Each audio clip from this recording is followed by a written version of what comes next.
अस्सलाम वालेकुम रहमतुल्लाह। मैं हूं डॉक्टर अब्दुल बासित। आज की हमारी टॉपिक है कब्ज का खात्मा कैसे किया जा सकता है। कब्ज बुनियादी तौर पर दो किस्म का होता है। एक होता है आर्जी कब्ज, दूसरा जो होता है वो होता है दायमी कब्ज। आर्जी कब्ज ये होती है कि आपकी ग़िज़ा में थोड़ी सी रद्दो बदल करके आपको पाखाना आ जाता है, आपका पेट साफ हो जाता है। जबकि दायमी कब्ज जो होती है वो ये होती है कि वो मुस्तकिल तौर पर आपके साथ चलती रहती है। क्या वजूहात है कि जिनके बिना पे कब्ज आ जाती है?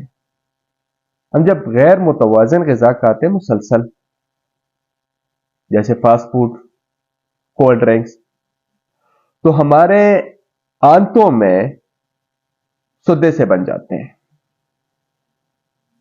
और इसकी वजह से ग़िज़ाई जो हरकत है, ग़िज़ाई मवाद की हरकत है, वो रुक जाती है, उसमें रुकावट हो जाती है, जिसमें खून की कमी, जिगर आसाब की कमजोरी, मोटापा, बवासीर, रहम के अमराज, आंतों की खुश्की, ये सारे फिर इस वजूहात पे साथ साथ चलती रहती है। अब हम अक्सर बहुत सारी ग़िज़ाएं इस्तेमाल करते हैं, हम होम रेमेडीज इस्तेमाल करते हैं और उनका असर नहीं होता कब्ज पे।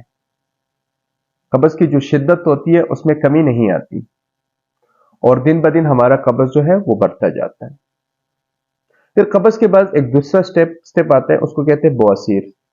वो बहुत क्रिटिकल होता है। उस पर ऑलरेडी 4 से 5 वीडियोस मेरे यूट्यूब पे मौजूद है, वो आप देख सकते हैं।